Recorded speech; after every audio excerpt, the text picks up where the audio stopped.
efficace. Ce jour est le nishma de Hubert Avraham Ben Chana, qui soit également pour la réfoua shlema de Shmuel Raymond Michel Ben Elia, et pour le zivouk de Jessica Bat Rosemond. Bat Rosemond Shoshana. Voilà, Bezrat Hashem. Que Dieu nous donne la Géoula Mitzvah Shlema, bien Mamash, immédiatement, que l'on ouvre la porte de la Géoula. Elle est là, elle est proche, c'est une dimension qui vit avec nous. Dans cette dimension, on doit rentrer, on doit pénétrer, on doit entraîner tout notre être et comprendre que notre vitalité vient de la Géoula qui est déjà à nos portes. À la porte de l'exil, il y a la Géoula, et la Géoula, c'est une porte qu'il faut ouvrir. Cette porte, c'est la porte d'une dimension qui vit avec nous et que le Rabbi a pris sur lui, dans notre génération, de nous donner, finalement, de vivre avec cette dimension qui s'appelle la Géoula. Pourquoi ? Cette dimension, c'est le Aleph qui s'introduit dans la Gola. La Gola, c'est l'exil. Et le mot Gola, avec Aleph, devient Géoula. Donc l'exil lui-même, avec un Aleph, il devient Géoula. Le Aleph, vous voyez, c'est une lettre hébraïque uniquement qui a pour fonction de dévoiler, le dévoilement. Dans les forces de l'âme, le Aleph est comme l'introduction de l'inconscient dans la conscience, dans l'intellect, dans la chokma. Et par le Aleph, en fait, on résume toute la réalité du juif. Deux facettes du juif, une âme qui est en dehors de la situation du monde et une âme qui est investie dans un corps matériel. Et cette double situation nous entraîne vers le don de la Torah et vers finalement la réalisation de notre existence. Pourquoi un juif vit ?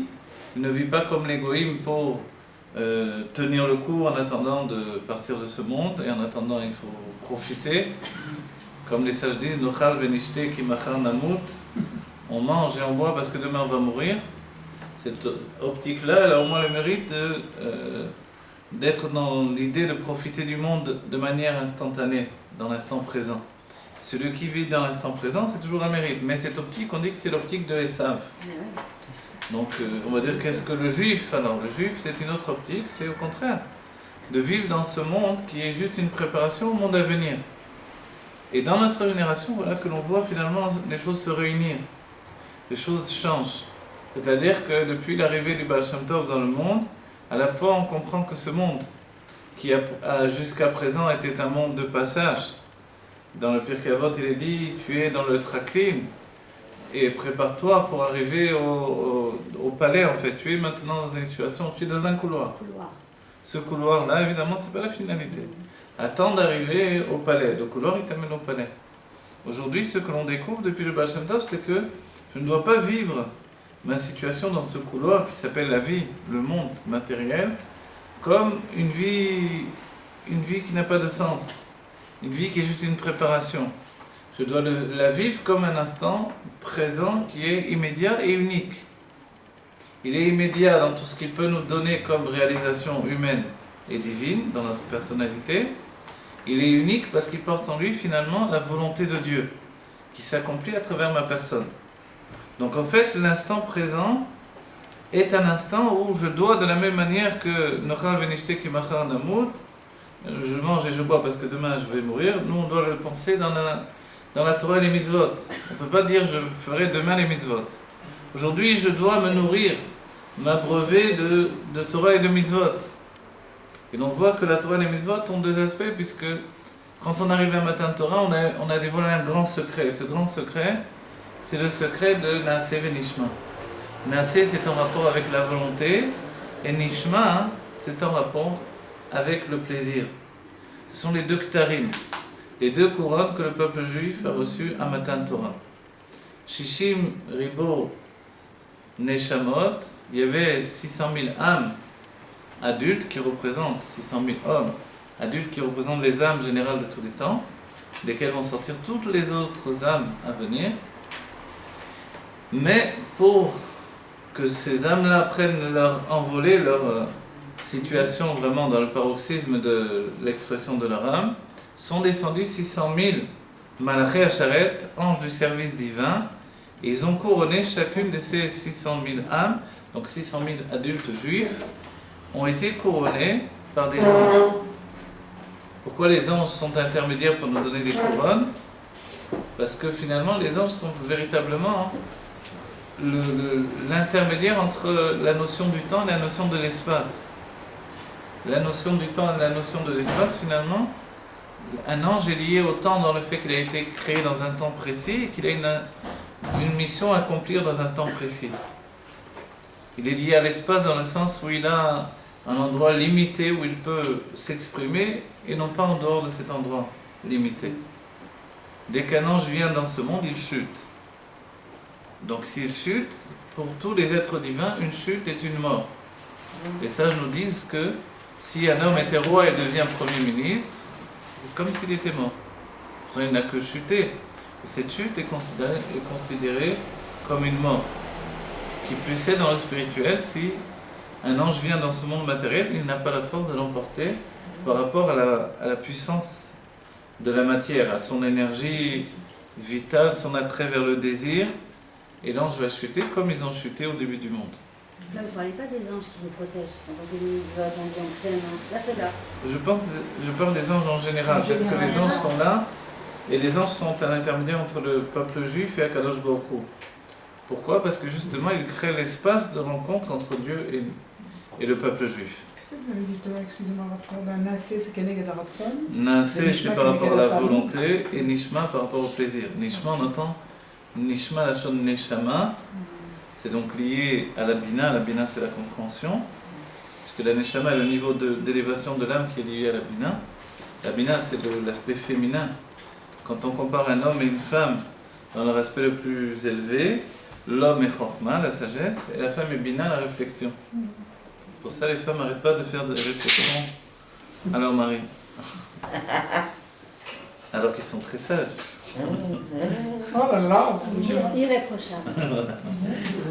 Non, ils sont gentils. Alors voilà, il y a la sagesse et puis il y a la réflexion. Elle n'arrête pas de me faire des réflexions. En réalité, c'est une bina, c'est normal. Alors, bon, c'était l'instant de Mochin de Katnou du coup. À part ça. Par des femmes,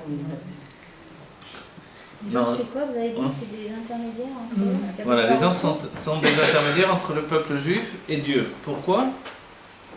Pourquoi? C'est une grande question faite dans toutes les écrits de la Kabbalah, de la Chassidut. On ne comprend pas finalement pourquoi les couronnes sont données par l'intermédiaire des anges. Pourquoi lorsque l'homme doit être créé, ce sont les anges qui s'opposent? Non, c'est Moshe qui est l'intermédiaire entre Dieu et... Effectivement. Et pourquoi quand Moshe va recevoir la Torah, les anges à nouveau s'interposent? C'est-à-dire la première question des anges, c'était pourquoi l'homme est créé? Pourquoi tu vas créer un homme qui va fauter de toutes les manières? Ensuite, deuxième question des anges, au don de la Torah, qu'est-ce que fait cet homme-là au milieu des êtres divins? Comment? Yilud Isha. Yilud Isha, ça veut dire un homme qui est né d'une mère. Comment il peut être au milieu des êtres divins? Au milieu des êtres divins, c'est Voilà. eux qui parlaient? C'est les anges qui parlaient C'est devant eux-mêmes, Dieu, en c'est voyant tous les Moshe êtres qui se vivants. trouvait au milieu. Oui. Ah ouais. Donc en fait, 2 fois ils ont été Mekatreg et 2 fois, on va dire que Dieu a pris la défense des hommes. La première fois, directement, en disant l'homme a été créé parce qu'il a une main là sur vous, il a une élévation par rapport à vous. Quelle est cette élévation? Son élévation, c'est de connaître le nom de chaque chose existante. On va dire que c'est vraiment une élévation que les anges ne possédaient pas. On comprend que c'est une élévation.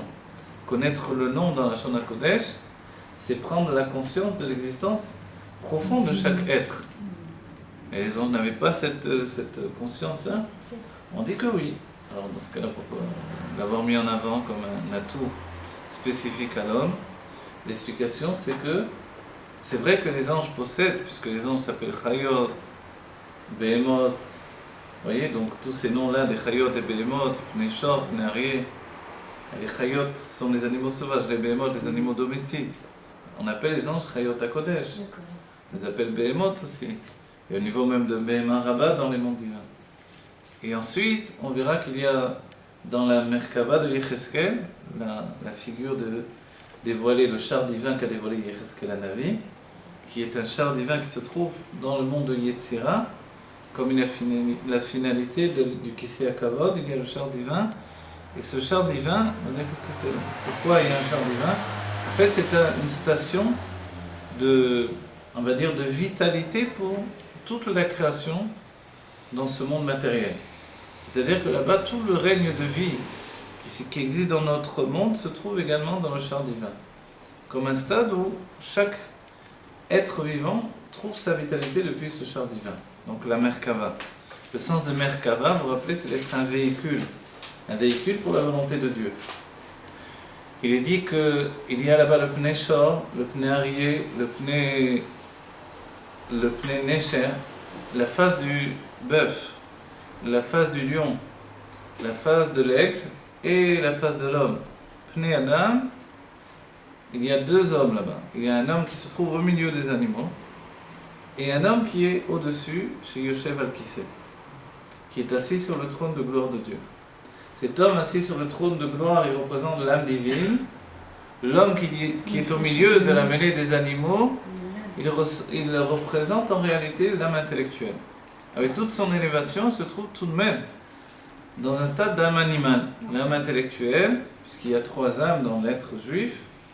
Dans les non-juifs, il y a l'âme animale et puis l'âme intellectuelle. Chez le juif, il y a l'âme animale, l'âme intellectuelle et l'âme divine. Et l'âme intellectuelle en général, elle est liée à l'âme animale, si bien qu'elle est un niveau plus élevé de l'âme animale. Animale, c'est-à-dire qui ne peut pas totalement, même pour l'âme intellectuelle, se dégager de l'emprise de la matière organique qui fait exister un être dans ce monde matériel. Donc comme les anges sont appelés Behemoth et Chayot, dès qu'ils arrivent dans un monde comme celui où on se trouve, ils chutent immédiatement. Parce que immédiatement le côté animal prend le dessus.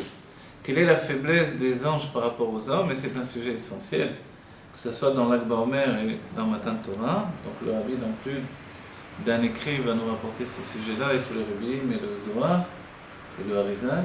Le sujet, c'est que finalement, les anges proviennent de la parole de Dieu, comme toute la création. Tandis que les âmes proviennent de la pensée de Dieu. De venir de la pensée de Dieu, c'est ce qui fait de nous des êtres spécifiques.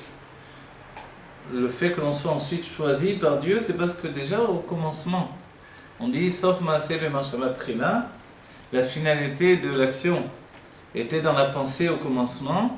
C'est parce que l'on était dans la pensée de Dieu au commencement que finalement on aboutit à un choix de Dieu. Dieu va choisir le juif tel qu'il est investi dans son corps matériel pour démontrer que finalement ce juif, même lorsqu'il a pénétré dans la matière, ne s'est jamais séparé de moi. Et c'est là où l'on conçoit que le juif, Israël Alo B'Marshava, le juif s'est élevé dans la pensée. De ce fait-là, on pourrait dire, donc si le juif s'est élevé dans la pensée, alors dans quel niveau de pensée? On dira dans la pensée la plus profonde de Dieu. Le Mashava Agdouma, la pensée antérieure de Dieu. Vous voyez? Et cette pensée antérieure de Dieu, ou intérieure, on pourrait dire même, elle est tellement profonde, tellement, on va dire presque figée dans l'intimité de Dieu, que finalement, elle ne s'est pas encore exclue de la volonté de Dieu, et plus encore, elle est liée à l'éclat du plaisir divin. Vous voyez ce que ça veut dire ça? Pour nous, on connaît l'état de plaisir et l'état de désir. Dieu, il est dit qu'il a eu Ita'ava lo liot lo dira batartonim. Ita'ava lo akadosh baruch hu liot lo dira batartonim. Dieu a eu le désir qu'il lui soit fait une maison ici-bas. Cette maison ici-bas que l'on fait pour Dieu, batartonim, c'est dans notre conscience inférieure. Donc le fait que l'on vive avec une conscience inférieure n'est pas finalement un manque pour Dieu, n'est pas un problème pour Dieu, mais c'est au contraire une réalisation. C'est la réalisation de toute la perspective divine qui a été pensée et tournée au-dedans de lui. Finalement, ça se réalise par notre personnalité humaine dans ce monde matériel. La matière n'est pas une fin en elle-même, mais elle est un moyen de dévoiler la présence de Dieu. Quand l'on fait une dira batartonim, une maison pour Dieu ici-bas, on dévoile que l'essence de Dieu n'a jamais quitté ce monde. En réalité, ce n'est pas transformer le monde, comme on aurait pu le croire depuis des siècles, c'est en fait réaliser ce qui habite déjà le monde. Vous comprenez? Ça veut dire que l'on ne quitte plus le monde, mais on pénètre dans le monde. La pénétration dans le monde est comparable au retour dans l'intimité de Dieu. Mais à quoi ça sert qu'il a fait les anges qui nous comprennent. C'est peut-être que lui, il ne nous comprend pas, il nous comprend directement. Effectivement, mais les anges justement ne nous comprennent pas. Dieu nous comprend profondément puisqu'on provient de ce qu'il y a de plus profond de Dieu, au-dedans de Dieu. On vient de la pensée de Dieu. La différence entre la pensée et la parole, c'est que la pensée est toujours liée à la personne elle-même. On dit que la pensée c'est pour moi-même et la parole c'est pour l'autre. Quand je ne parle pas, c'est que je suis toujours occupé à mes pensées. Et lorsque je parle, je ne dévoile que une seule facette de mes pensées. Au bout du compte, on dira ce qui est dans le cœur doit s'exprimer dans la bouche. C'est ce qui fait un être honnête. Mais en réalité, il est impossible de véritablement tout exprimer. Plus on s'investira dans la pensée, et plus ce sera difficile d'exprimer tout ce qu'il y a dans ma pensée de plus profond. Vous comprenez? En même temps, la parole elle-même a un pouvoir particulier. C'est ce que le Rabbi nous fait remarquer, essentiellement pour notre génération. La parole a un pouvoir particulier, c'est le pouvoir d'exprimer ce qui n'est pas encore construit dans la pensée au moment où je parle. Vous comprenez? C'est-à-dire que par la parole, on peut s'avancer sur un terrain qui n'est pas le terrain construit uniquement par ma pensée, mais la parole peut construire la pensée, peut anticiper la pensée. Je me rappelle souvent que mon ami Yosef Yitzhak Périmon dit que le maasé précède la pensée. L'action va même précéder la pensée. Ça a l'air faux, mais l'action précède la pensée dans le sens où finalement il y a un renversement de situation. Vous vous rappelez que la chassidoute est venue renverser toute la vision des choses. Dans la vision des choses, finalement, ce qui est le plus élevé est plus élevé, ce qui est le plus bas est plus bas forcément. La chassidoute est venue dire que, vous vous rappelez, c'est basé même sur l'enseignement de la Gemara, un sage est tombé dans le commun, quand il s'est réveillé, on lui a demandé qu'est-ce qu'il a vu, il a dit « Olam hafur raïti ». J'ai vu un monde à l'envers. C'est quoi ce monde à l'envers? Il a dit les grands étaient petits, les petits étaient grands. En fait, dans la chassidoute, dès que vient le Baal Shem Tov, dès qu'il se dévoile, il commence à dire les grands Talmidei Chachamim sont petits et les hommes simples sont très grands. Alors ça fait une grande révolution. Dans cet ordre d'esprit, la femme est plus élevée que l'homme, le corps est plus élevé que l'homme. Donc tout est renversé. Comment ça se fait que tout est renversé? Parce que finalement, dans la Géoula se dévoile que la finalité, c'est ce qu'il y avait en premier lieu dans la pensée. Et c'était déjà dévoilé dans le Sefer Yetzirah, sauf Maaseh B'Machshavat Trila, la finalité de l'action était dans la pensée en premier lieu, ou alors Neut Sofan Betrilatan, Trilatan Besofan, c'est-à-dire qu'à la fin on voit le commencement et que au commencement on voit déjà la fin. Ainsi il nous est dit que Dieu a déjà pensé tout ce qui allait exister à l'avance et nous-mêmes nous avons participé à cette pensée. Et comme nous avons participé à cette pensée, finalement nous sommes à la fois acteurs et puis d'un certain point de vue presque on va dire créateur en pleine possession de notre vie également. En tant qu'acteur, on doit jouer le rôle jusqu'au bout, en n'acceptant pas peut-être ce que l'on a créé nous-mêmes au commencement.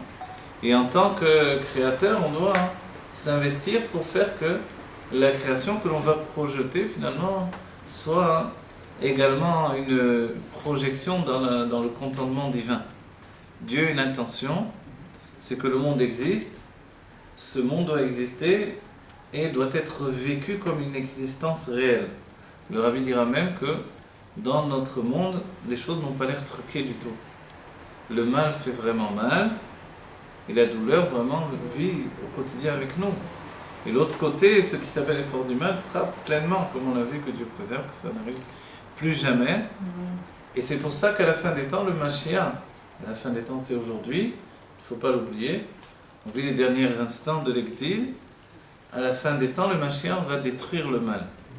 À la manière de David Améler, qui ne voulait pas transformer le mal qui était en lui en bien, David Améler a tué le mal. Vous voyez? Il est écrit Argo be Ta'anit. il a tué le mal qui était en lui avec des jeunes. Il n'avait pas en lui le désir de le transformer, comme le font les tzadikim. Ça n'a pas suffi pour faire venir la Géoula? Ça n'a pas suffi, mais ça a donné le fondement de la Géoula. David Améler inscrit dans le monde le fondement de la Géoula. S'il n'y avait pas de David Améler, il n'y aurait jamais de Géoula. N'oubliez pas, le mot Adam est construit sur Aleph, Dalet, Mem. Aleph c'est Adam Arishon, Dalet c'est David Améler, et Mem c'est Moshe, Menachem, Mashiach. Vous voyez? Donc en fait, on a ici la structure du monde. Et s'il n'y avait pas David Améler, il n'y aurait pas le cœur du monde. Quand on replace les choses, on le fait également dans l'analyse sur les prénoms, n'importe quel prénom, mais qui plus est sur le nom de Adam, on peut s'en rendre compte. Le Aleph est en relation avec l'intellect. Adam Arishon était un homme intellectuel, il était lié à la Chokhmah, à la sagesse divine, et finalement il s'est projeté pour donner la naissance de la réflexion, la Bina, qui était Chava. Mais en lui-même, il possédait tout ce qui était déjà la vie, mais la vie comme une vie pensée au-dedans de lui. Ce n'était pas une vie comme nous on la connaît. Il faudra la faute pour qu'il connaisse la vie que nous connaissons. C'est-à-dire que la faute qui pour nous apparaît comme une chute terrible de l'humanité, c'est aussi le commencement du ressenti de l'existence. Avant la faute de Adam Arishon, il n'y avait pas de ressenti de l'existence. Vous comprenez? Si bien qu'à ce moment-là, il est dit que le souffle de Dieu survolait la face des eaux. C'est-à-dire qu'au début du monde, c'était comme ça. Et jusque à la faute de Adam Arishon, les choses étaient ressenties de cette manière-là. C'est-à-dire que le divin était vraiment suspendu entre les mondes supérieurs et ce monde inférieur. Et le monde inférieur vivait séparé de l'être divin qui était Adam Arishon. Vous voyez, ça représente l'intellect. Dans l'intellect, c'est jamais simple. Ensuite, il y a David, David est lié au cœur. David est lié également au Dibour. Le Dalet de David, c'est lié au Dibour. Et le Dibour, c'est la situation de la parole, donc en hébreu. Et c'est ce qui caractérise David. David, c'est celui qui épanche son âme vers Dieu. Et qui nous donne le Dibour. On dit que le niveau le plus haut de Roi Kodesh était exprimé chez David Améler. C'est celui qui atteint le niveau le plus haut de Roi Kodesh. Quelquefois, l'Esprit Saint le prenait. Quelquefois, c'est lui qui antécédait l'Esprit Saint. Quand il est écrit Mizmor les David, ou les David Mizmor, c'est qu'il y a une différence. Mizmor les David, c'est qu'il est déjà pénétré de l'Esprit Saint, et alors il va dire l'Antélim. Mais quand il est écrit les David Mizmor, c'est lui qui anthécède. C'est lui qui va en avant. C'est lui qui va... En avant de la mévoie, du en avant il va provoquer, anticiper sur le dévoilement divin. Il va le provoquer. Vous voyez donc cette situation de David Améler. Quand on a dit Adam Arishon, il est suspendu entre deux mondes, finalement c'est exactement la lettre Aleph. Il y a un Yud en haut, un Yud en bas. Le Yud en haut, c'est la sagesse supérieure, c'est le plaisir divin, la conscience supérieure. Le Yud en bas, c'est la conscience inférieure. Et Adam Arishon se trouve entre les deux. Et ce qui se trouve entre les deux, c'est comme un Vav. Et ce Vav, il a exactement la structure d'un serpent. Donc c'est le serpent qui se trouve entre les deux Yud. Vous voyez? Et il est comme ça. Et le serpent, normalement, il doit venir le chamage de l'homme. C'est pour ça qu'Adam Arishon va avoir un bâton. Le bâton, finalement, c'est le serpent devenu un symbole de vie, au lieu qu'il soit uniquement un symbole de mort. Vous voyez? Le bâton d'Adam Arishon qui va devenir le bâton de Moshe, c'est un bâton qui représente le serpent qui est devenu un symbole de vie. C'est-à-dire qu'il relie les deux Yud. Le Yid qui est en haut dira l'Admorazaken, le juif qui est en haut, et le Yid qui est en bas, le juif qui est en bas. Et l'Admorazaken nous dit c'est comme ça que l'on apprend le Aleph à un enfant. On lui apprend que le Aleph c'est un Yud en haut, un Yud en bas, séparés par un trait. Et ce trait finalement il a énormément d'aspects. Donc en fait ça c'est le Aleph d'Adam Arishon. Le Dalet on a dit c'est David. David c'est l'herba à mode de la halakha également. Les 4 coudées de la halakha. il va donner les 4 coudées du Beth Amikdash, les fondations du Beth Amikdash. David, il représente le 4e pied. Et le Dalet, c'est la valeur numérique de 4. C'est le 4e pied du Kissi HaKavod. Il y avait Abraham, Yitzhak, Yaakov, et ensuite il y avait Rachel. David, qui est féminin, va remplacer Rachel. Il est féminin non pas parce qu'il est une femme, il est un homme puissant d'une infinie puissance, mais il est féminin parce qu'il est la représentation de la royauté. La Malchut, il est écrit Ela Megar Maklub. Le roi n'a rien de lui-même. Il peut distribuer des dollars à l'infini, mais ce n'est pas son argent en lui. Il n'a rien de lui-même. Il ne possède que, finalement, c'est que les 4 coudées de la halakha. Vous voyez? Donc en fait, cette notion de ne rien posséder fait que le roi est à la fois un riche et un pauvre. C'est pour ça que David pourra se permettre de dire Tfila Le'ani. Comment Tfila Le'ani? Tu es roi d'Israël, tu as de l'or, de l'argent, tout t'appartient. Tu peux dire, faire une prière comme celle-là, la prière du pauvre, alors que Moshe dira Tfila Le'ashir d'un certain point de vue. C'est pas écrit tel quel. Pourtant, c'est la Malchut et c'est la Malchut. C'est la Malchut et c'est la Malchut. Mais c'est la Malchut dans un niveau de Chokhmah, et ça c'est la Malchut dans un niveau de Malchut de Shiflut. Bitul ve Shiflut. David c'est de la Shiflut. Shiflut ça vient de... Il y a un passouk, David le dira lui-même, Shafel a été Benai. J'étais humble à mes propres yeux. La notion de David c'est qu'il est le dernier des derniers. On dira même Bar Nafla. Bar Nafla, que Dieu... Voilà. Donc ce Bar Nafla, c'est la situation du Mashiach. C'est-à-dire qu'il n'a pas de vie de lui-même, c'est bien qu'on a dû lui donner de la vie, il n'avait pas de vie. Vous voyez, David n'avait pas de vie. Parce que chez David, vivre et mourir, c'est la même entité. C'est une même situation. Quand il est vivant, il est mort, et quand il est mort, il est vivant. Donc il n'avait pas de vie qui lui appartenait de lui-même. Pourquoi? Parce qu'il représente la royauté. Et là, Megar Maklum, il n'a rien de lui-même, donc il doit recevoir la vie. Qui lui a donné la vie? Adam Arishon. Ensuite, il a voulu reprendre ce qu'il avait donné, et ont continué Abraham, Yaakov et Yosef.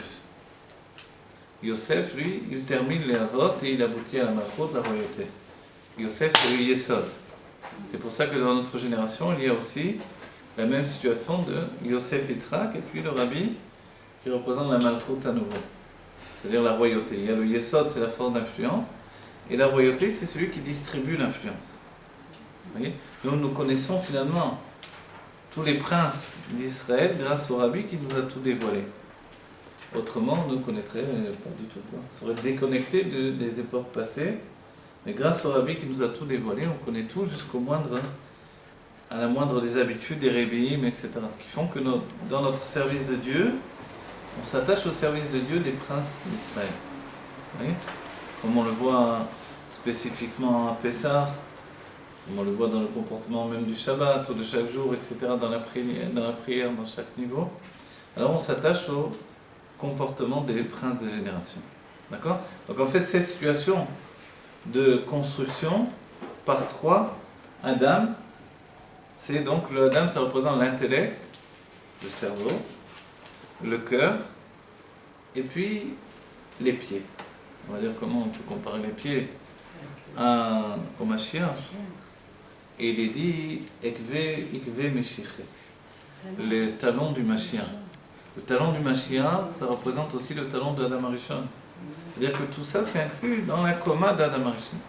Il y a la tête d'Adam Arishon, il y a le cœur, il y a les pieds. Le cœur, c'est David Améler, et puis il y a finalement les pieds. À notre époque, le Rabbi soulignera Aïkar wa Maaseh. C'est une phrase qui vient du Zohar. L'essentiel, c'est l'action, parce que quand on est une génération liée au niveau le plus bas, qui est le niveau des pieds, et même du talon, qui est sous le pied lui-même, et quelquefois il écrit dans la Chassidoute, le talon du talon. Alors dans ce cas-là, finalement, notre travail, c'est de concrétiser tout ce qui a été pensé dans la tête, sauf Maaseh be'machshava tchila. La finalité de l'action dans la pensée en premier lieu. Donc c'est toute la construction d'Adam Arishon. D'un autre côté, on va dire, mais si on ne fait qu'un travail d'action uniquement, alors pourquoi c'est dévoilé la Chassidut Chabad, qui est une Chassidut intellectuelle? Parce que justement, c'est à la fin que l'on voit le commencement. Finalement, à la fin, on peut enfin finalement comprendre ce qui a été prévu et pensé au commencement de tout. Il nous est donné par la Chassidut Chabad aujourd'hui de comprendre le Zohar, de comprendre le Harizal, de comprendre toute la Torah, parce que finalement, on peut réfléchir enfin.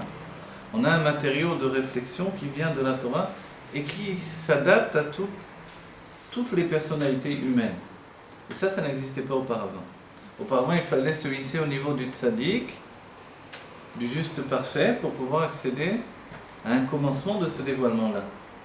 Le Rabbi nous dit que Rabbi Shimon Bar Yochai, seulement le jour de sa Iloula, il a commencé à dévoiler la Chassidut. Parce que le monde n'était pas encore prêt. Pourquoi ? Parce que les gens avaient encore une madriga, un niveau d'élévation. Et comme ils avaient un niveau d'élévation, ils savaient leur propre grandeur. Ils n'étaient pas encore prêts à renoncer à ce niveau d'élévation. Cette faute, on la verra dans le désert, on la verra avec les Meraglim, donc les espions qui sont venus, qui n'ont pas voulu rentrer en Eretz Israël. C'est une faute dans le sens que ce n'est pas parce qu'on est attaché à Dieu qu'on ne doit pas réaliser sa volonté. Il est dit Naaseh Venishma, c'était le grand secret, parce que de manière naturelle, c'est Nishma Venaaseh. Les peuples ont dit, on veut bien recevoir la Torah, il a été proposé même au peuple, ils ont dit, on veut d'abord comprendre. Normal. Je veux lire le contrat avant de m'engager. C'est réfléchi. Le peuple juif, on peut dire, est-ce qu'on a été inconscient ? On dit non, on n'a jamais été aussi sage. C'est ce qui nous a valu des couronnes. Et le Rabbi Rayaz dira, de recevoir des couronnes, ce n'est pas comme on dit, une récompense. Ce n'est pas un salaire pour une action accomplie. C'est que quelqu'un est arrivé à un tel degré qu'il est au degré de porter une couronne. Vous voyez ? En fait, la couronne elle-même, qui est liée à cette notion qui nous apporte à Matan Torah, c'est le fait que finalement, c'est pas parce qu'on fait Torah et Mitzvot que l'on reçoit une récompense, malgré ce que l'on pourrait penser dans le premier sens de notre paracha. Il est écrit Im bechukotai telechu venatati gishmechem meitan. Si vous allez dans mes voies, dans mes décrets, et je vous donnerai les pluies en leur temps. Mais le venatati, justement, il fait une séparation. Vous voyez? Im bechukotai telechu az natati. Vous voyez? Ça aurait pu être d'une manière différente. Mais il écrit venatati, comme si c'est deux choses différentes. En fait, c'est deux choses différentes et c'est aussi différentes que le Naaseh et le Nishma. En fait, on fait la volonté de Dieu et on est étonné de voir que c'est les chokotai. Les chokot, c'était quelque chose de totalement inaccessible. Donc c'est vraiment le niveau du Naaseh. Je fais la volonté de Dieu sans aucune question et sans attendre en retour d'être récompensé. Sinon, ce n'est pas un vrai Naaseh. Naaseh, on n'a pas demandé, d'accord, on va prendre la Torah sur nous, mais est-ce qu'on est récompensé? Qu'est-ce qu'on gagne à ça? Si on avait fait ce travail-là, ce serait inscrit dans le Nishma. Or, on a dit, d'accord, la Torah, on la prend. Il y a une blague qui dit que les Juifs, ce sont des commerçants, alors tout de suite, ils ont dit, vous en mettrez deux. Et là, on a reçu la Torah orale et la Torah écrite. Les peuples ont refusé, et on a dit, alors, déjà, tu nous en mets deux, alors. Et en fait, le Naaseh, c'est ça, c'est tout cet investissement qui n'est pas conscient, qui est le fait d'une soumission totale à Dieu, sans prendre en compte ni la souffrance à venir, ni l'effort à réaliser. L'effort qui doit être réalisé par une personne qui n'a pas les moyens de réaliser cet effort, évidemment, ça nous dépasse totalement. Ce n'est pas une mitzvah, c'est 613 mitzvahs. Vous comprenez ce que ça veut dire? 613 mitzvot. Les goïms ont 7 mitzvot, ils ne sont pas si faciles à respecter pour eux. Quand on dit 613 mitzvot, comment tu veux que je fasse ça? Hein? C'est vrai. Les couronnes et les clés sont pareilles. Les couronnes et les clés, ça peut être pareil. Ouais, ça peut être pareil dans un sens ou dans un autre. Ça peut être pareil, mais ça peut être aussi l'inverse. Une clé, ça ouvre le chemin du bas vers le haut, tandis qu'une couronne, ça vient du haut vers le bas. Les couronnes... Les couronnes, c'est pour les Kohen? Non, c'est pour tout le peuple juif, mais dans le sens où tous nous étions ce qui s'appelle Mamlechet Kohanim. Nous sommes tous un peuple de Kohanim en réalité. Oui. Donc Mamlechet, c'est la chose Melucha. C'est-à-dire on est vraiment attaché au roi, dans le sens où nous sommes les serviteurs du roi, mais des Kohanim, les prêtres du roi. Et pas n'importe quel prêtre, c'est dur de dire en français.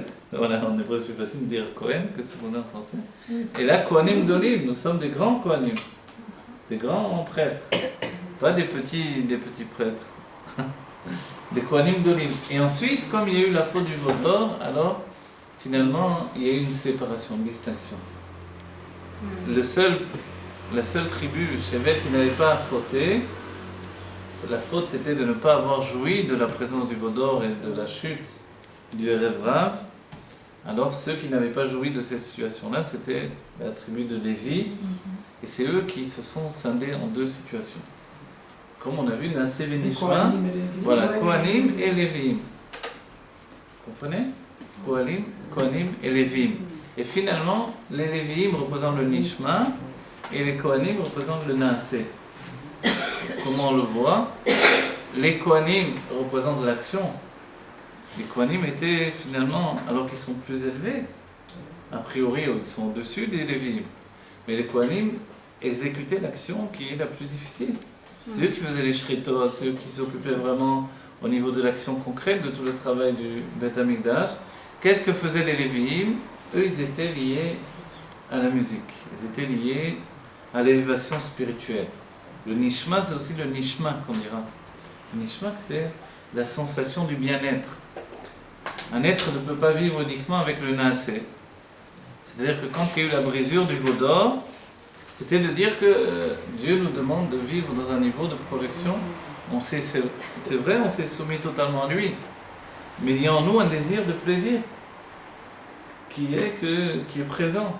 Et ce désir est tellement puissant que ça s'est exprimé par le Erev Rav. Le Erev Rav a exprimé l'inconscient des Juifs. Et c'est pour ça que ça a été lié au peuple juif. Mais tout de suite après, on a eu la distinction de deux niveaux dans le peuple juif, les Kohanim et les Lévim. Vous voyez?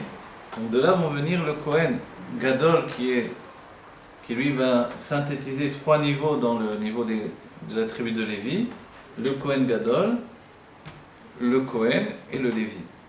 Le Kohen Gadol qui représente la sagesse mais telle qu'elle est encore inclue dans la volonté, le Kohen qui représente la sagesse dans son expression. Qu'est-ce que c'est la sagesse dans son expression? Curieusement, c'est pas uniquement la sagesse intellectuelle, mais c'est essentiellement ce qui s'appelle Chokhmat Tata, la sagesse inférieure. Et la sagesse inférieure, c'est l'action. Comment je sais que quelqu'un est sage? Quand il agit de manière sage. C'est bien que les Kohanim, leur sagesse, c'était de savoir exactement comment exécuter chacune des actions que Dieu leur avait demandées. Et pour le Kohen Gadol, on peut comprendre que c'est encore plus difficile. Et c'est pour ça que Dieu va remercier Aaron à Kohen. Il n'a pas remercié les Kohanim. Le seul qui remercie, a priori, c'est Aaron à Kohen. Pourquoi il va remercier Aaron à Kohen? Il est écrit Shelo Shina, parce qu'il n'a pas transformé. On dit pourquoi il aurait transformé? Il ne manquerait plus que ça, non? Si les Kohanim simples n'ont pas transformé, pourquoi le Kohen Gadol devait transformer?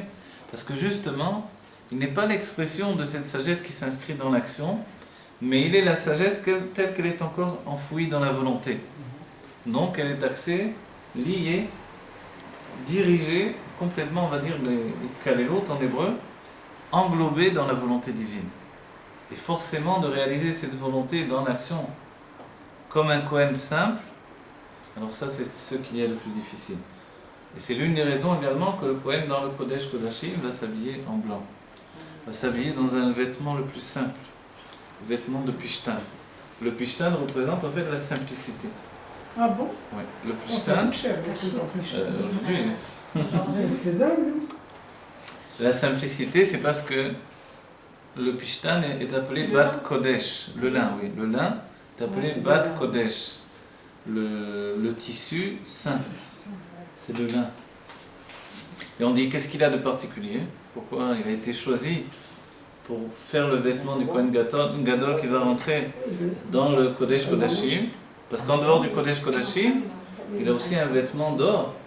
Et là, il rentre avec un vêtement de lin. En fait, et on dit quand quelqu'un que Dieu préserve est enterré dans un vêtement de lin également. Le lin, ça représente en fait la ardot, l'unité. On dit que c'est les rabbins qui expliquent ça, entre autres l'Admor Amsei dans un texte qui s'appelle Bat Kodesh. L'unité du lin, c'est que même si le lin ressemble finalement au blé, mais le blé à un certain moment, les épis commencent à se mélanger. Tandis que le lin, il pousse comme un arbre unique. Les épis si on peut dire comme ça, je ne sais pas comment dire en français exactement, les épis du lin poussent comme un arbre unique, si bien qu'il est considéré lui-même. Chaque épi, je ne sais pas si on dit épi, il faudrait le français, je ne suis pas spécialiste, mais chaque épi pousse tout seul et finalement il ne se mélange pas avec l'autre. Vous voyez ? Et cette situation fait qu'il reste Kodesh. Kodesh, ça veut dire séparé. Et malgré qu'ils sont évidemment, comme dans tous les champs, quand on met des légumes ou du blé, ou de ce qui s'appelle la tvoua en hébreu, donc la récolte, mais tous les bains. Je ne sais pas trouver toujours les mots en français. Dans les champs, il y a toute la récolte, et entre autres, on va dire le blé et tout ce qui tourne autour du blé. Finalement, ce qu'il y a de particulier, c'est que le lin, lui, il va rester vraiment unique. Il ne va jamais se mélanger, donc il représente la Kedusha, la sainteté. La sainteté, c'est que malgré que l'on se trouve avec les autres, on est quand même séparé des autres. Pour nous, on ne sait peut-être pas ce que ça veut dire au quotidien, mais quand on a vécu ou vu, ne serait-ce que voir aujourd'hui, par l'intermédiaire d'une vidéo, pour ceux qui ont été, par exemple, au 770, ont vu le Rabbi, avec tous les milliers de personnes qu'il y avait autour, on peut dire qu'il était totalement séparé de tout le monde. Avec tous les maskérim, tous les secrétaires qu'il avait autour de lui, il était totalement séparé. Comme dira le Rav Goner, le Rabbi a une hauteur, il a une largeur, il a a priori un poids, mais en fait il est eno minamida. Il ne tient pas de place. On se rend compte que finalement, même son aspect physique n'est pas dans un seul aspect de perception. C'est-à-dire que le Rabbi, on s'étonnera quand on voit des photos du Rabbi, le Rabbi ne se ressemble pas d'une photo à l'autre. C'est bien certaines photos, quand un peintre représente le Rabbi, il a intérêt à trouver une photo qui représente le Rabbi connu. Parce que dès qu'il fait une photo qui est un peu particulière, on croit qu'il n'a pas su représenter le Rabbi. Donc en fait, le Rabbi lui-même a tellement des aspects différents et des visages différents qu'on découvre qu'il est unique. Il n'est pas simplement unique par rapport aux autres hommes, il est unique même dans chaque instant de son expression. Et ça, c'est le travail du Kohen Gadol. Dans toutes les générations, il y a un Kohen Gadol, et cet homme-là est unique entre tous. Et pour représenter cette unicité, dans le Kodesh Kodashim, il porte justement un vêtement de lin. Et le lin représente cette unicité dans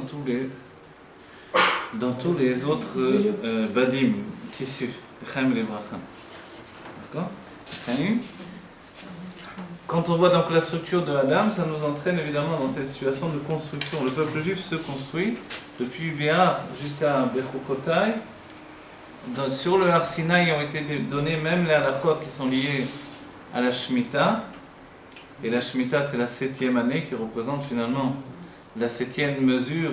Le 7e, il est dit Kol Hashvim Chavivim. Pourquoi cette année en particulier a été consacrée comme l'année qui est une année de Kodesh pour la terre et pour le juif. C'est-à-dire que pour en français on dira un fermier ou un fermier, c'est celui qui a des animaux, on dira un agriculteur. Alors pour un agriculteur, finalement cette année c'est une année de Gdusha, c'est-à-dire c'est une année où il doit se consacrer au service de Dieu. Toutes les autres années il travaille la terre, on va dire qu'est-ce qu'il va faire dans la 7e année ? Il est au chômage en réalité. En fait non, il n'est pas au chômage. Dieu va lui fournir sa nourriture et en attendant, qu'est-ce qu'il va faire ? Il va se consacrer à l'étude de la Torah. À l'image de notre semaine également. Toute la semaine, on est occupé à essayer de trouver de quoi nourrir notre famille. Et le Shabbat, on se consacre finalement à Dieu. Le Shabbat, qui très souvent est considéré comme un jour de repos, en fait c'est un jour de repos par rapport au travail de la semaine.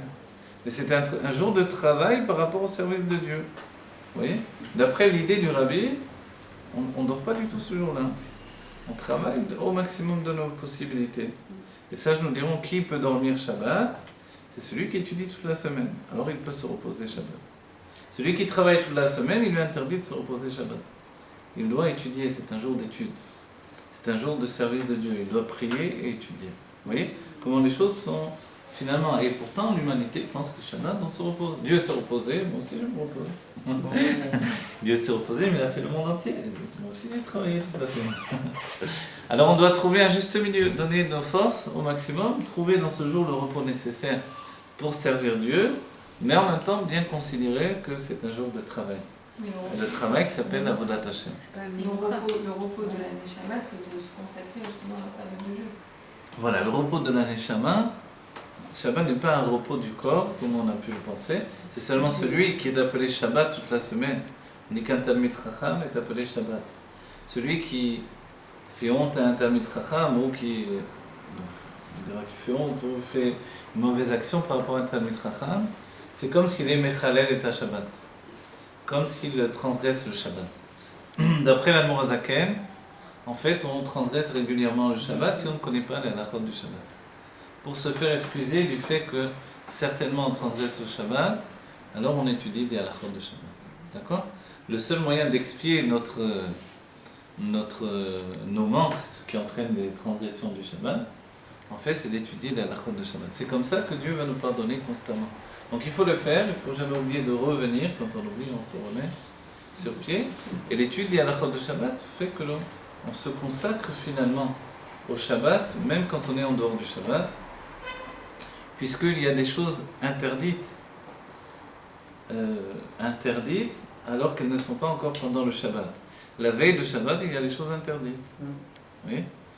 Des choses comme mettre une casserole sur la plata, ça peut être interdit la veille de Shabbat. Comme se couper les cheveux, comme prendre un repas, comme des tas de choses qui sont interdites la veille de Shabbat. A priori, c'est permis de mettre une casserole sur la plata la veille de Shabbat, non ? Il y a des cas où c'est interdit. Par exemple, si dans quelques minutes le Shabbat va rentrer et que mon plat n'est pas cuit selon Ben Dorsai, c'est-à-dire qu'il n'est même pas cuit au shlish, le 3/4 de cuisson, alors j'ai un problème. Pourquoi ? Parce qu'il va cuire essentiellement pendant le Shabbat. Et je vais être amené à risquer de provoquer la cuisson de mon plat pendant le Shabbat lui-même. Pour ne pas en arriver à ça, alors il faudra que mon plat soit au moins au quart cuit. Oui ? S'il est cuit au moins shlish, alors c'est bon. Ou alors, si on compte le manger le lendemain, on pourra le mettre totalement cru. Tout autant, on ne va pas du tout toucher cette casserole-là. Donc vous voyez, je vous le cite juste pour vous dire que, après on va dire, la veille de Shabbat, je fais ce que je veux, non, je mets ce que je veux sur la plata, il n'y a pas encore d'interdit. On voit que c'est déjà interdit. Donc en fait, le Shabbat, lui, existe déjà avant qu'il ne soit déjà vécu. Ainsi, dans notre génération, on est déjà en situation de vivre la Géoula avant qu'elle ne soit déjà complètement réalisée dans notre existence. C'est-à-dire qu'il y a Shabbat avant Shabbat. De la même manière, celui qui étudie les halachot de Shabbat pendant toute la semaine, alors il vit dans Shabbat pendant toute la semaine. Vous voyez ? Et d'un certain point de vue, on dira que quand on voit un sage qui se comporte d'une certaine manière, on peut apprendre également dans son comportement dans la semaine comment il faut se comporter pendant Shabbat. Vous voyez ? C'est assez particulier. Ou soit dans le fait que tout ce qu'il fait la semaine, ce sera ce qu'il est interdit de faire le Shabbat, parce qu'il distingue justement le Shabbat et la semaine, soit que même dans la semaine, il a dans son comportement quelque chose qui se rapporte au Shabbat également. Il est dit que certains tzadikim sortent du Shabbat seulement le Yom Shlishi. On cite à notre époque le Rabbi Janchinov, qui, je ne sais pas comment il se débrouille pour dire la vérité, pour mettre les tefilines, etc. Mais d'un certain point de vue, il sort du Shabbat que le Yom Shlishi. Donc le mardi, ça une expression, le mardi de la semaine. Vous vous rendez compte ? Comment vous allez faire ? Voilà. C'est-à-dire qu'on quitte Shabbat à regret et on le reprend en vitesse finalement, on le rattrape en vitesse. Mais en même temps, il est dit que le Shabbat de la journée, c'est la prière du matin. Dans la prière du matin, je me prépare finalement à toute la journée. Et la prière du matin, elle est appelée Shabbat. Pourquoi ? Parce qu'elle précède la journée.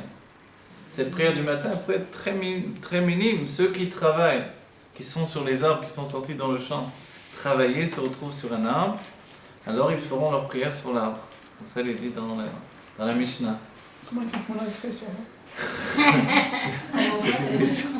C'est une question sur les 3 pas qui doivent Quand on s'assoit, ça va. Sur le Shemona Esrei, on peut encore s'arranger. Mais les 3 pas en arrière, c'est plus difficile. La chute est assurée là. Hein. C'est plus difficile. C'est là il faut une grande émouna en Dieu. Donc en fait, le peuple juif, lui, ne s'arrête jamais de servir Dieu, d'accord? Et toute notre journée est comme un microcosme de la semaine. Et la semaine est un microcosme également de les 7 années qui nous portent depuis la 6e année à la 7e qui est la Shemitah. Et les 6 années avec la Shemitah sont un microcosme des millénaires qui, eux, nous entraînent depuis le premier millénaire vers le 6e et depuis le 6e vers le 7e qui est la Géoula Métil Vachlema. En fait, tout ce cycle-là, on le porte dans notre âme. Dans notre âme aussi, il y a 6 mesures de sentiments, comme on le voit pendant la période du Homer, et puis pour nous amener vers la 7e mesure. Quand est-ce que se termine la Sfirat HaOmer? Quand on arrive au niveau de Malchut, la 7e de la 7e. Le Rabbi nous dit, la Malchut représente la Torah dans un certain point de vue, et quand la Torah est liée finalement à chacun d'entre nous, c'est une Torah vivante. Et quand une Torah arrive à ce niveau de Malchut, Shebe Malchut, c'est véritablement que pendant tous ces jours où on a compté, on est arrivé à une perfection. Vous savez, ce qui est dit, c'est que les rabbins comptaient le Homer des 2 côtés. Vous connaissez cet enseignement-là? Comment de le côté? C'est-à-dire, nous comptons le Homer du haut vers le bas, depuis Pessah vers Shavuot, et les rabbins comptaient également depuis Shavuot vers Pessah. Si bien que l'Ag Baomer est Hod Sheba Hod, et Hod Sheba Hod, donc le jour de l'Ag Baomer, d'accord? 3e jour. Voilà. Et Hod Sheba Hod, on va dire, c'est le niveau le plus bas de tout la Sfirat HaOmer. Et c'est Rashbi qui élève ce jour-là et en fait le jour le plus haut de tout Sfirat HaOmer. Mais en réalité, cette élévation, il apporte en lui-même.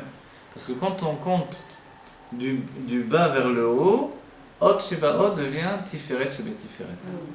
Et Tiferet Shebe Tiferet, c'est un jour tellement élevé, finalement, c'est l'harmonie de tous les sentiments, finalement. On appelle les sentiments de manière générale, on les appelle Tiferet. Dans la Kabbalah, il est écrit pour signaler tous les sentiments, on peut les appeler également Tiferet. Vous voyez? Donc les sentiments, et en particulier Chesed, Gvura, Tiferet, peuvent se réunir dans le nom de Tiferet. Tiferet, ça veut dire l'harmonie. Le but de la distinction des sentiments l'un par rapport à l'autre, comme la distinction d'un juif par rapport à un autre, c'est d'arriver à une itkalelut, c'est d'arriver à une fusion de toutes nos différences. C'est-à-dire que nous soyons différents les uns des autres, ce n'est pas un défaut, ce n'est pas un désavantage, comme les gens ont tendance à dire pourquoi vous n'avez pas une seule halakha, pourquoi il y a des ashkénazes, pourquoi il y a des sfarad, pourquoi même les chassidim, il y a je ne sais pas combien de sortes de chassidim, et pourquoi c'est... En vérité, c'est pourquoi on voit que Dieu n'a pas voulu que l'on soit comme les communistes, tous avec la même tête, tous aussi... tous égaux. Après Mashiach, il n'y aura qu'une Torah alors. Quand il y aura Mashiach, il y aura une Torah Chadasha. Il n'y aura pas qu'un seul juif. Voilà, il y aura une Torah Chadasha exprimée dans la nature différente de chacun. Dans le peuple juif, regardez tout simplement. Chacun il restera avec sa tendance, non? Non, c'est pas juste chacun restera à sa tendance. Il y aura une halakha générale pour tout le peuple juif, Oui, alors. mais il y aura une expression. Le Rabbi dit que chacun ira étudier avec son maître qu'il a eu pendant l'exil également. Mon Dieu, quelle horreur, quelle punition Non, pour pas- chasse, par exemple. Arrêtez, pas dans le mauvais sens, Voilà. mais dans le Non, bon. c'est pas méchant ce que je dis. Je veux dire, Pas, ça n'a rien à voir avec Rabat, quoi. non, mais pas dans le mauvais sens, mais dans le bon sens. J'ai dit quelque chose de pas méchant. Vous avez dit quelque chose de... Pas Béofen Amit Kabel, on va dire. Vous ne pensez pas, moi je le comprends plus dans le sens que Non, vous dites. c'est mais- pas du tout dans le sens Non, péjoratif. Non, simplement évidemment ceux qui ont étudié que la Torah, du niglé de Torah, quand arrive le moment de la Torah de cacher, ça va être une torture de devoir être... Mais évidemment ça ne va pas être comme ça. Même ceux qui étaient habitués à diriger, on va dire, entre guillemets, leurs troupeaux, leurs élèves dans le niglé uniquement de la Torah et ne pas dévoiler. Il y a des rabbins sfarad qui ont fait la guerre à la Pnimut Torah. Ben oui. Alors que Alors que le monde Sfarad a été construit sur la Pnimiut Torah, sur le Zohar et la Kabbalah. Vous voyez? Il s'est dénaturé et il doit y revenir Ah, finalement. ça, exactement. Je sais qu'au collège où j'ai étudié avec les Mekoubalim, c'était un collège de Rachid Yeshivot, il a été détruit à cause des Rabbanim qui ont dit il y a trop de Kabbalah dans ce collège-là, il faut les étudier. C'est pas bon. Alors comment ils vont y revenir si les maîtres au départ ne seront pas les maîtres qui leur ont enseigné? Parce qu'en réalité, la racine de toute chose, dans la Kabbalah, il n'y aura plus de niglé de Torah tel qu'on l'entend aujourd'hui. Il est dit, le Tanya nous dit que chacun d'entre nous n'aura plus besoin d'étudier la halachot. On a dit tout à l'heure que malheureusement, l'Anmorazaken dit clairement, si on n'étudie pas la halachot de Shabbat, c'est sûr qu'on trompe. Et même, compte tenu de tout les halachot qu'il y a, c'est très dur de vraiment savoir. Oui, la plupart des gens trient dans leur assiette. Des tas de choses dans les habits, dans les livres, c'est très facile. Trier, c'est une très grave avéra, mais on le fait tous. Ah bon? Je cherche un habit, il est sous d'autres habits, je vais enlever. Hein? Ah oui, Pendant le Shabbat, oui. Donc en fait, c'est très difficile de ne pas le faire. Oui. Donc des tas de choses où sans arrêt je dois étudier parce que j'oublie régulièrement. Mais dans la Géoula, notre corps ne pourra plus réaliser une avéra. C'est-à-dire la main qui, par erreur, éteint l'interrupteur. Si ça peut arriver pendant l'exil, dans la Géoula, la main ne pourra plus éteindre l'interrupteur. il n'y aura pas d'interrupteur, il y a la lumière. Et la lumière continue. Mais dans ce cas-là, hein, comprenez bien que la main de l'homme ne pourra plus. La main du juif sera déjà à un niveau de Torah et Mitzvot, comme on l'a vu chez les tzadikim. Il est dit sur le Rabbi Rachab qu'à un moment, le Rabbi Rachab était à une grande réunion des sages pour lutter contre le gouvernement qui voulait entraîner des réformes de la Torah et dans tous les bâtés séphères de Torah et même dans les endroits étudiés les petits-enfants, jusqu'aux petits-enfants ils voulaient toucher. Et le Rabbi Rachab était avec d'autres rabbanim. Et à ce moment-là, le Rabbi Rachab, avant de faire Netilat pour manger du pain, il a fait Netilat à la manière dont on fait, de sa manière à lui, c'est-à-dire avec une serviette, 3 fois de chaque côté. Et les hommes de Torah qui étaient là n'avaient jamais vu de se faire de cette manière-là. Alors ils lui ont demandé pourquoi il fait de cette manière-là. Et en réalité, après, il leur a dit, maintenant mon esprit est occupé à autre chose, mais si mon corps le réalise, c'est que de toute façon c'est d'après le Shulchan Aruch. J'ai habitué mon corps depuis la bar mitzvah, il ne peut plus aller contre le Shulchan Aruch. Et en fait, il est habitué, en réalité, avant la bar mitzvah, il avait habitué son corps de manière profonde, physique, extérieure, à ne pas aller contre le Shulchan Aruch. Et ensuite, c'était tout son être intérieur qui ne pouvait plus aller contre le Shulchan Aruch. Vous voyez? Donc en fait, quand on parle d'Avraham Avinu, par exemple, il est dit qu'avant la Brit Mila, il avait une emprise de tous ses membres extérieurs. Après la Brit Mila, même il avait une emprise sur son cœur, son foie, et jusqu'aux forces de son âme. Et chez le Rabbi Rachab, on a vu qu'il contrôlait les forces de son âme, puisqu'une certaine fois, il a eu mal à l'oreille, et qu'on lui a demandé pourquoi il avait mal à l'oreille. Il a expliqué que pendant un mamar, 2 chassidim parlaient dans une autre pièce, à côté de la Beta Knesset, et comme il était dérangé, il a enlevé la force de l'entendement de son oreille, et pour pouvoir se concentrer sur le mamar, et ensuite son oreille a souffert du fait que la force de l'entendement s'était retirée de l'oreille. Donc vous voyez, c'est un contrôle parfait, absolu. Et ce contrôle parfait, absolu, ce sera pour nous une réalité dans la Géoula. Le Rabbi Rachab, quand il a expliqué ces choses-là, il n'a pas dit que j'ai réfléchi, il a dit non, mon corps ne peut pas réaliser une chose qui n'est pas en rapport avec le Shulchan Aruch. En réalité, la base de l'explication, vous vous rappelez, quand il y a de l'impureté sur les mains, la première eau, dit l'Anmorazaken dans le Shulchan Aruch, la première eau va enlever l'impureté, mais en même temps elle s'est mélangée un petit peu avec l'impureté qu'il y avait. La deuxième eau va totalement nettoyer la main, vous voyez, c'est-à-dire dégager le reste de l'impureté qui restait. Et finalement, la troisième eau qui va venir sur la main, c'est de l'eau de pureté totalement. Voilà. Il faudra faire attention de recouvrir également avec l'eau jusque... Pourquoi la serviette dans ce cas-là? La serviette, c'est dans l'idée finalement qui découle de l'Admorazaken, c'est que ça ressemble à l'électricité. C'est-à-dire que l'impureté se transmet également par le toucher parce qu'elle est véhiculée par l'eau. Exactement comme l'électricité qui peut être transportée par l'eau. Donc en fait, quand on prend une serviette, on empêche de véhiculer l'électricité de cette manière-là, vous voyez? L'électricité entre guillemets, l'impureté, l'électricité c'est l'exemple, l'impureté c'est le sujet. Donc en fait c'est une manière encore plus poussée pour vraiment élever. Mais maintenant, la première fois, l'une des premières fois où le Rabbi Rachab s'est conduit de cette manière-là,